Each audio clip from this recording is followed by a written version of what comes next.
on the beat. It's a true foundation. I'm holding up the blood.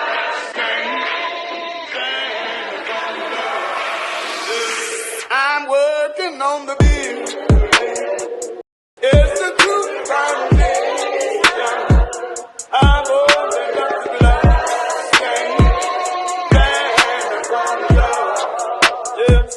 I'm working on the beat. It's a true foundation. I'm holding up the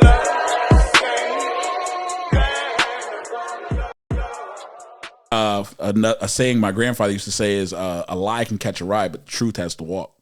That's fair.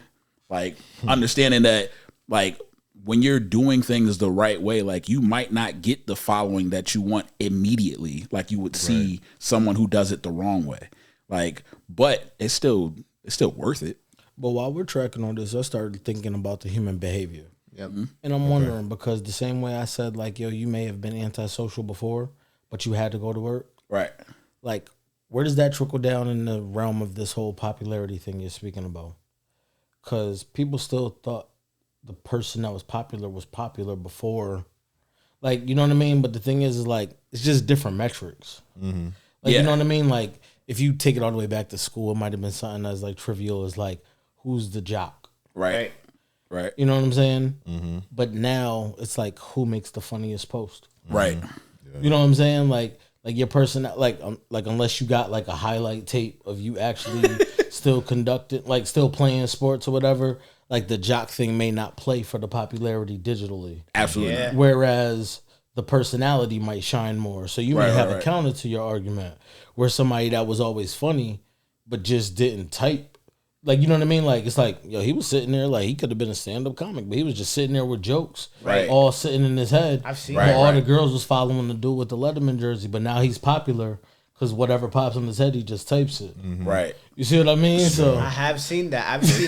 I can say over the years on Facebook, I have seen a shift from people I grew up with, where they didn't really know how to express themselves in a people setting, but some of the things that I've seen them, hopefully it's coming from them, but some of the things I've seen them say, some of the things I've seen them post, I'm like, wow, I wish I would have gotten to know that person. Yeah. And the part that sucks about that I think sucks personally, is like, okay, to me, oftentimes those people are the same secluded soul. Yeah.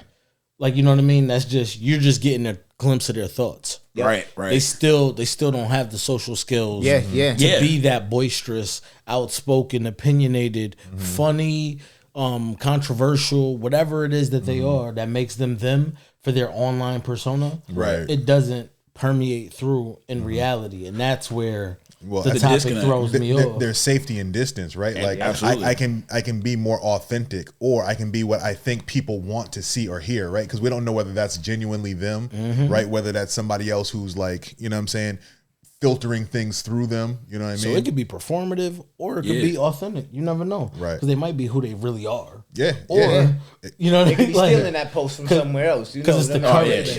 Right. Courage It's the courage. That's what I the courage of being by. by themselves. Yep. Now I like what T-Dub was just saying though, but like also just the thought process of like, because of the distance, because people have more confidence. Like we could talk about keyboard warriors and stuff like that. People just have the confidence because I'm not gonna ever see you, so I can say whatever. I can say whatever wild thing I want to say. I could say I could say something really controversial or whatever the case may be. But I think that's also because people don't understand that what goes on the internet is permanent. Like you might have to account for that at some point. Like, not to say that, oh yeah, people go run up on you, but like you might write something on the internet that now you go to get a job interview and they go search through your history and Google search and they're like, yo, oh, he said what? Or she said what? She did what? But I think that's important because people don't realize, well, I won't say people don't realize, a lot of people feel like it's a different place. And it's not an extension of this place. Yeah. Okay. Like, this place is the real world. Right. You know what I mean? They'll be like, no, but I was just saying it on Facebook. Like, my nigga. Yeah. I've heard people say that too. Right. something Facebook crazy. is for fun. No, it's not, bro. It is. But say something crazy enough. Yeah. Right. Like, there's consequences. Right. Like, you said it. Right. No, I said it online. No, you said it. You said it. Right. Right. I mean, people listen. And then posted your location. Yep. So what's up? Realistically, like that, and then on top of that, people say wild stuff. Like, you don't recognize how much stuff you put on Facebook. You put your job on Facebook, and they have a corporate page. Now you said something wild, but you represent them. Now you got fired because of a Facebook post, and now you hot. like it happens every day. Like, people get fired off of little stuff. Oh, you're friends with your supervisor. You said something wild about the supervisor. Things. They saw it. Like, political stuff, right? Same thing. Like, there's a bunch of stuff that you can go down the list because you made your Facebook public, because you made it available to the public, and you said that you work for so and so. Now when they question the company about that, they're gonna like, oh no, I don't know what you're talking about. We fired him last week. Cool. I got one for you guys. So we're gonna talk about religion as well. Yep. And how it performs in the digital space. Yep. And there was a guest at our church a couple of weeks ago, and he said I can't do online what y'all do online because I've made the choice to be a pastor. Yep. And I was like, that makes a lot of sense because as my involvement in the church had evolved and or devolved in things that I was like, oh, I don't really want to do that. Half of the stuff I thought about was like, I never want to be viewed as a hypocrite. Yeah. Okay. So as much as I want to be me through and through, and the way I want to create my music, or the way I want to operate on our other podcast, or you know what I mean? Like all these things, like I was like, I want to be myself through and through, as much as this is a part of me and going to church is a part of me. Right. Those things are a part of me too. And I want to be able to completely be myself. Yep. Right. I was like, maybe it's not the best look. No matter how much you guys love me and believe in me and want me to be a part of the XYZ, like I personally feel convicted, like, unless you want to not do all this, maybe you shouldn't do this. Right. Because I don't want somebody's first time going into the church, right, seeing me, which is still, God bless you, I love you, how you doing, of course. But I don't want them to be like, oh, but then I just seen you was out dinner with your friends having a drink. Like, yeah, that's part of me. Yeah. Right. You know what I mean? But I don't want it to deter anybody either. So you say I don't post some things because I don't want to offend others. Is that what you're saying? No, what I'm saying is I monitor how I'm involved at church. Oh, because gotcha. Because I freely in myself post my music, posting whatever. You know what I mean? And I wouldn't want anything to be misconstrued to so anybody. There's nothing wrong new. with that, because the Bible talks about being a stumbling block for others. So that's wisdom. You don't want what I do to have you, for if you think what you're doing is, maybe not suitable for everybody else, I'm not going to put it in your face, because it might be a stumbling block for you, and I can have a drink, you can't. Right. I can have a drink but this person might be struggling with it, so therefore I'm not going to put myself out there to do that, because I might be enticing them. You know what I mean? Right. So I think there's wisdom in that. I agree that there's wisdom in it. What I'll say is that everybody has different rules. Like, it's not like there's different kind of, not necessarily rules, but like the word talks about drinking to get drunk. That's the part that's sin. It's the thought process. It's what you intended to do it for. If you have a drink, and I know a lot of people could be like, oh, you're not supposed to drink. It's not necessarily what the word says. The Bible says that Jesus drank. For instance, Peter came not drinking. They called him, I forgot what they said they called him. I think they called him a beggar or something like that. Jesus came eating and drinking. They called him a drunkard. So like, this is the word. So it's not necessarily how you present yourself. I think it's important to show both sides, to show that it's possible to do. And I think that's the part that people don't want to really get into the weeds of, because it could be a stumbling block. It could be something that deters someone else. But this is why Paul said, when I went to the Gentiles, I came as a Gentile. When I went to the Jews, I came as a Jew. Yeah. The Bible also says, if your brother doesn't eat meat, don't eat meat in front of him. Right. Like, there's stuff that you can do. Like, all right, cool. Like, out of respect for you, I'm not going to do that in front of you, even though it's okay for me to do. But because it's a problem for you, I'm not going to present you with this temptation.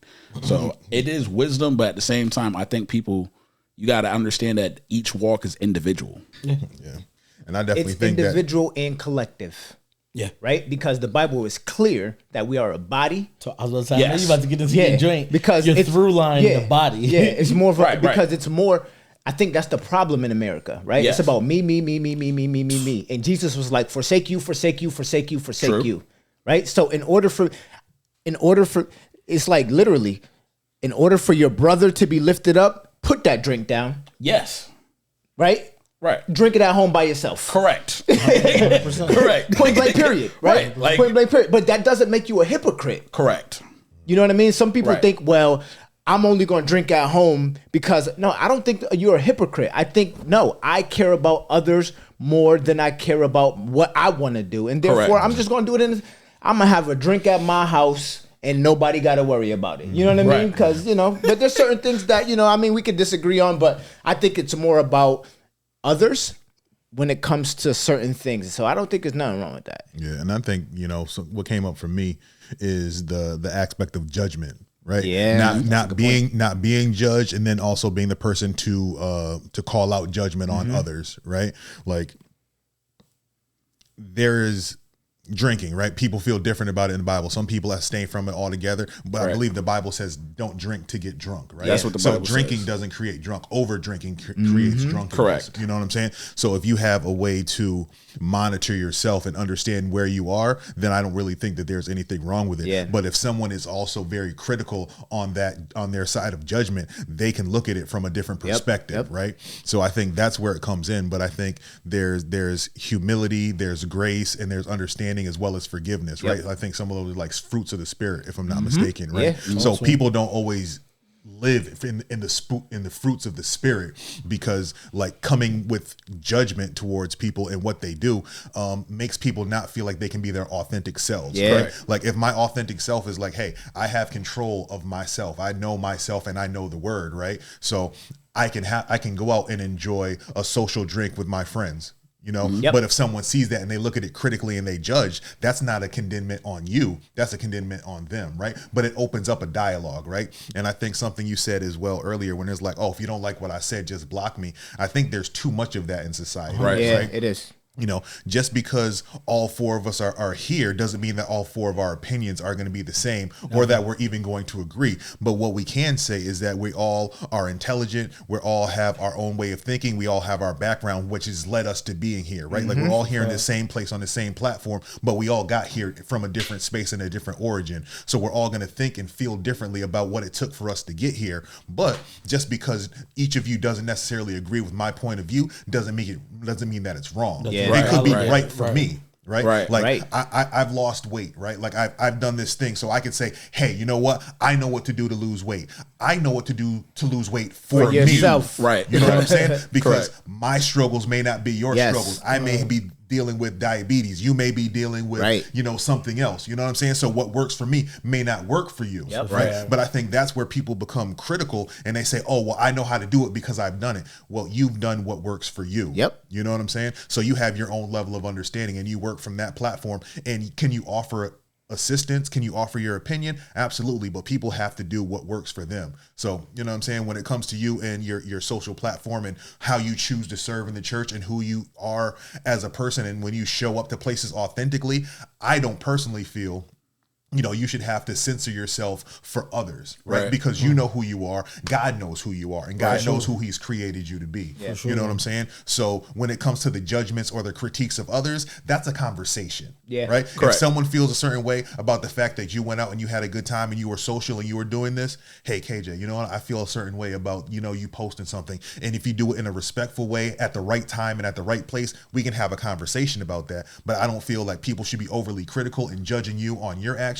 and I don't also feel like you should have to censor yourself in what you show others or how you choose to serve in the house of the Lord. You know what I'm saying, when it comes to that. But that's just my perspective. But then also, something, let's keep it real. Some things we do, we don't want people to do because you have to analyze too and be like, should I actually be doing these things? If I can't do it publicly, Right. should I be doing all these things that I'm doing? So I Right? That goes along with the fasting conversation that we have, right? Yeah. Sometimes when we fast, we be like, I'm going to turn off social media. I'm going to stop doing X, Y, and Z, Right. and then go on the fast, but then pick it right back up. The purpose is to not pick these things back up, Right. right? I shouldn't. If I have to put it down, why do I have it? I mean, I can't. Why do I have it? necessarily go that far? Only because like people fast from eating. That was the initial one. That's the So, like, food. I'm not talking about food.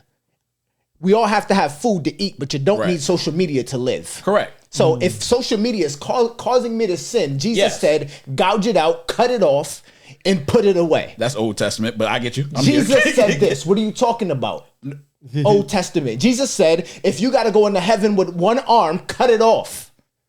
This is what he said, right? He said, you'd rather be there crippled, basically, than try to get in there and then go to hell with a full body. Yes, I do remember that. Yes. This is what Yes. Jesus said. You know what I mean? So the thing is, if something is causing us to sin, we need to cut those things off.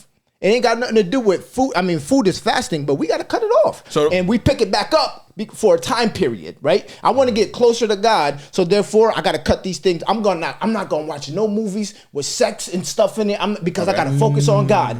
And then your fast is over. Click back to power. Come on, guys. Where's the conviction at? You know what I mean? So I get what you're saying if you're talking about things that lead to sin. If things that lead to sin, absolutely. Sorry for being a little so. No, you're good. You're good. I get it. So Passion, bitch. Passionate. if you're talking about things that lead to sin, then yes, it may be sin for you. This is why the Bible talks about honor your mother and point. father so that your days may be long. But it also tells you like to honor your mother and father because there might be some things that your parents taught you that's necessarily sin for you. That's not necessarily sin. But because they taught you that, and in order to honor them, you have to honor that, then it's sin. And that's what I'm saying. Like certain things may not necessarily be a sin, but it's a sin for you because your leadership has told you not to do X, Y, and Z. So like there's different. You're right. You're getting in the weeds. You're getting in the weeds of what the word says. That's but good. but it's valuable too. what you need to do is if it's causing you to sin, then yes, don't go back to it. Yeah. If it's causing you to sin. However, I can't say social media is bad 100% of the time. Oh, no. Because some It's people may great. just be living off of social media. Like they may just use it. But see but back to combining what both of you were Yeah. saying and building a bridge. Like what you're saying is a sin for you. And Correct. one of the things he said was, what am I doing on social media Yes. that makes it something Correct. that I'm thinking I need to remove? Correct. So when I pick it back up, if that's still my behavior on the platform, Right. have I fixed anything? No. As opposed to if a person's using it healthily or healthily for Correct. them, Correct. and there's nothing happening that, to your point, is leading to sin, Correct. then they wouldn't even have to think that, what are some things? Okay, like I'm not gonna eat before noon. Yep. I'm gonna drink water. Yep. I'm gonna do this. I'm gonna pray. I'm Yep. gonna get in my word, and Yep. I'm gonna what one personal thing do you think you should lay down? If it goes in your head that you think you should sit Facebook down, what do you do on Facebook in comparison to the other person that does not do anything that they deem problematic to be able to have to lay it down? Right. So I agree. Yes. Yeah. Yes. Okay. Way to break it down, bro. Way to break it down. Great way to break it down. Are we gonna wrap it up and go to the next? I mean, we keep it running. Okay. I'll chop them all. Yeah. Okay. But yeah, so No, that was a great way to break it down.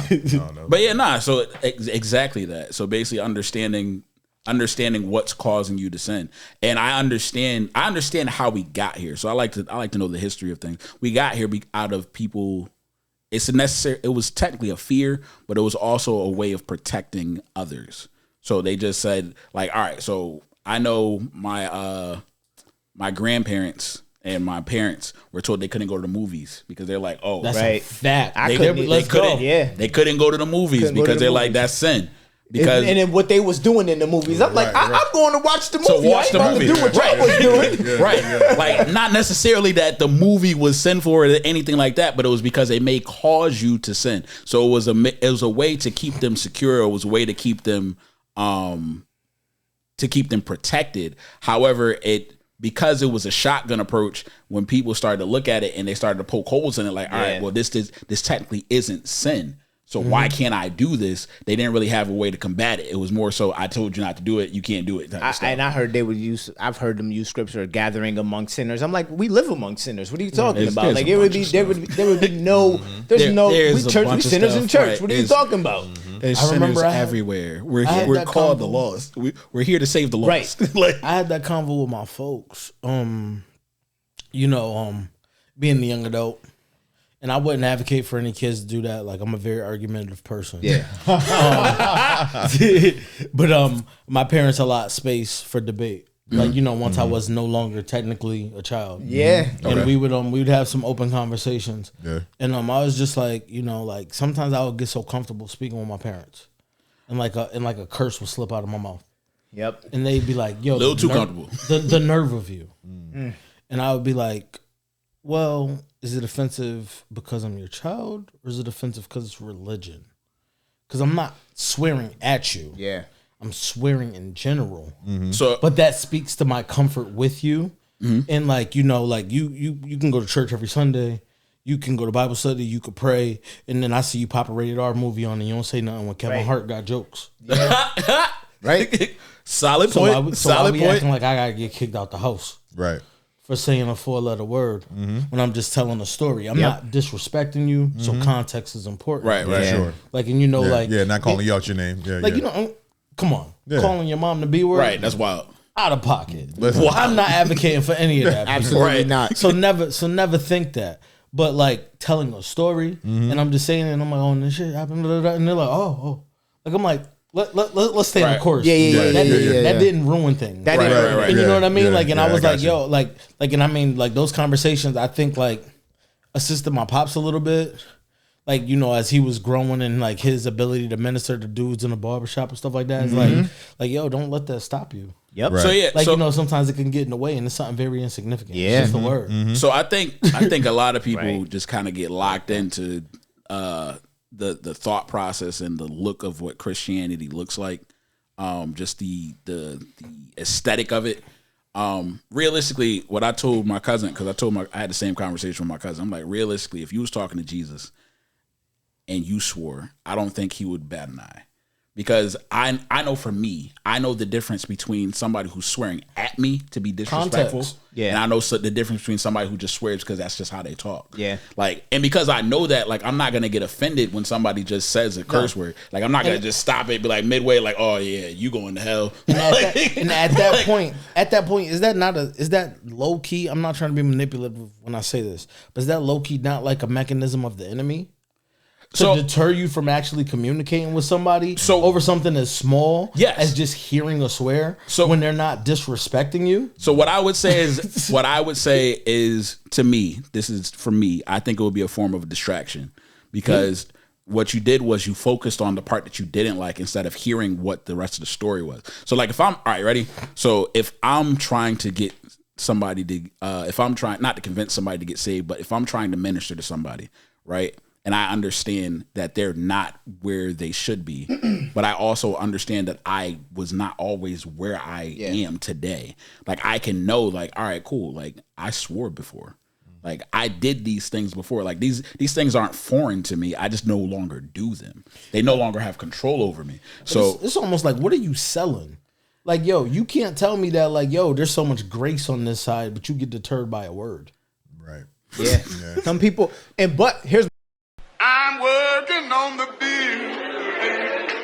It's a true foundation. I'm holding up the bloodstained banner. I'm working on the building. It's a true foundation. I'm holding up the bloodstained banner from love. I'm working on the business.